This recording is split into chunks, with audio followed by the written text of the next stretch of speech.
back, everyone. He is an executive producer of When Calls the Heart, and she is a best-selling author. And together, they are here today to share their new book, When God Calls the Heart at Christmas. Please welcome back our friends Brian Bird and Michelle Cox. Thank you so much for being back here. Good to have you. Always great to chat with you. This new book is sort of a follow-up to your first one, When God Calls the Heart, right? Yes. Of course, now it's at Christmas, but this version is a little bit of a, well, kind of a guidebook to Christmas, right?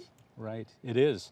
Well, we know how important Christmas is at the Hallmark channel, right? Right. And it is for you guys at home and family, and so I think it's appropriate to be here to share this with you. I'm thrilled with this book because Christmas is such an important time of year for really the whole culture, right? No matter what faith you come from, this time of year is all about giving and sharing and receiving gifts, but also giving gifts. And my grandfather told me one day, he was shaving in our bathroom, he was doing some handyman work, and I do this story in the book. I talk about this experience when I was a little kid, and he was humming a Christmas carol, and it was like not Christmas time.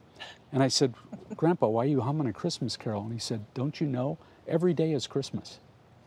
And we thought, you know, for the Christmas time, what a great way to have 25 days of thinking about Christmas, reflecting on Christmas, sharing stories, sharing customs, taking bits and bobs from When Calls the Heart, the Christmas movies and When Calls the Heart, and using that as sort of an opportunity to do a deeper dive into the meaning of Christmas. And with the 25 days, it's sort of like an Advent calendar, sort of. It really is, and knowing how busy families are at Christmas, we've kept it manageable, you know, just a little soundbite for each day that families can enjoy.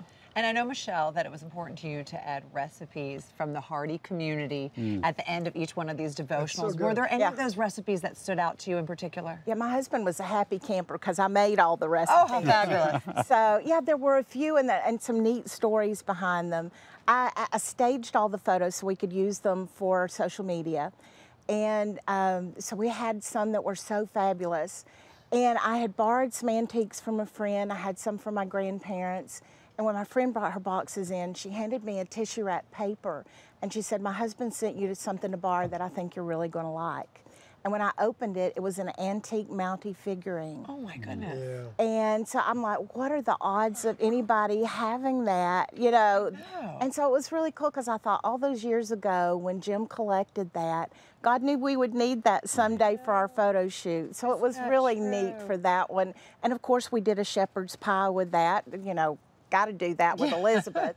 And we added just a pinch of paprika just in her honor. Oh, I love that. So many great elements to the book, like the recipes. And also, Brian, you made sure that you included some stories from the Hardees at the end of each chapter, kind of in conjunction with the devotion. So how did you match them up? How did you match the stories up with the Well, you know, we put the call out to the Hardee community, and as you guys know, the Hardees are like Trekkies on steroids. Oh my goodness, yes. You've never had a big... In the best possible way. Is amazing. The best fan club ever. Yeah, when you put the call out, they come, right? If you build it, they come. And so we got tons of contributions of people's stories and their best traditions and their recipes, of course. But what we love about that is that this devotional is by Hardees for Hardees, right? And for anybody who needs to be a Hardee, any fan of When Calls the Heart, who loves When Calls the Heart, who hasn't become a Hardee yet, now is your time, and you get to do it or for even Christmas for time. Folks who haven't seen the show, who want to join in. That's right. That's right. See what everybody's talking about. Yeah, so we have the 25 days of devotions. We have a verse of scripture, a prayer, questions for reflection at the end, and then the recipe, and then the story or tradition. And you also have, I thought that was so sweet, which was very important for you, you included a Keepsake Journal with the devotional. We did. Because of your own Christmas Keepsake Journal. It was really what inspired it. It really is. If my house burned down and I could choose 3 things, one of them would be my Christmas journal, because I started that when our boys were little and wrote down our Christmas memories, what they asked for each year, who came to dinner, special activities that we did as a family. And so now that my boys are grown and have their own children, it's a real treasure for our family. And so we wanted to encourage families to do that. So besides the little part of the book that's journal, we have guided prompts to share their memories about their Christmas decorations, or for mom and dad to write down their memories from when they were children of what Christmas was like, and things that the kids ask for, things that they do for other people during the holidays. Such a great idea. So many great ideas. It is, because you think you'll remember the and you things, never do. and you never Right. do. No. I mean, I don't the remember truth. last week, and I think I will. That's you know what the I mean? truth. You're never going to remember. Yeah, and so now I'm able to pull those out with my grandchildren, and they can read about what their daddies did when they were growing up. So it's a real That's treasure. wonderful. Right there on the page in ink, right? It's part of the family legacy that you can you know, pass down these memories. And we do forget these things. It's easy to forget the most important moments in your life. So memorialize them. And I think people will be really grateful to have that sort of prompt, so they start doing it for sure. Obviously, Christmas is a very important time for both of you, clearly. Wondering if you have any of your own personal Christmas traditions that you've incorporated into the book. We do. Okay, tell us about this. So the Sunday after Thanksgiving, right, as we're starting to get into the Christmas time, my kids and my wife and I have gone down to Skid Row. And we collect jackets and we collect backpacks and we fill it up with goodies like, you know, soap and toothpaste and toothbrushes and snacks and so forth.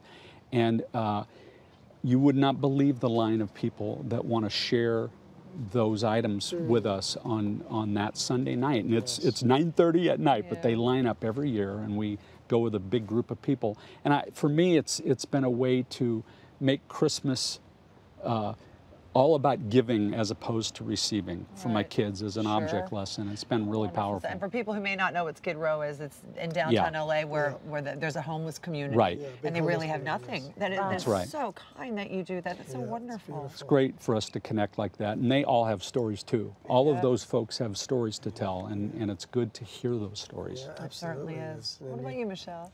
Well, we have a lot of traditions at my house, but I guess one of my favorite ones was when our oldest son was born. My husband and I decided we would buy an ornament each year for him and for each of our children that came after that. And that when they got married at their bridal shower, we would box those up so they could have a box of ornaments from our house to take to their house. So beautiful. And I cried the whole time I packed them up. It's the hardest gift I've ever given away. But when our first son opened his box at the bridal shower, I'd put a note on it. This is a box of memories that hung on our trees. Now it can hang on your tree. And I saw him clench his jaw as he tried to hold back the tears. And then I heard a sniffle beside me, and my husband was sitting there crying, and all three of our sons cried when they opened their box. That's a beautiful thing. Beautiful. On a bit of a reverse note, one of my traditions since I've been in my early 20s is I give my mom an ornament every single year from different parts of the world or whatever it is. So and it's, so it's now, sort of the, now that I have 6 grandchildren, we make the ornaments together so that it has a little extra element of memories. And then my other favorite one happens on Christmas Eve. It's when our family opens our presents. And we set the manger set on the floor, and our grandchildren are 8 and under, so they each get a couple of the figurines, and as we read the Christmas story together as a family, because I want them to know what the season's all about, they put their little figurines in the stable as we come to those parts of the thing, because I want them to know that the best gift ever given is when God wrapped love in swaddling clothes and it was lying in a manger. Thank you both so much for sharing your personal stories and traditions Really. and with this book with us. We really appreciate. We always love talking to you. Thank you for being here. It's great to be here. When God Calls the Heart at Christmas is available now. And also be sure to tune in to When Calls the Heart Christmas Special. It's happening this holiday season, of course. And watch for the season 6 premiere of When Calls the Heart. That's happening early 2019.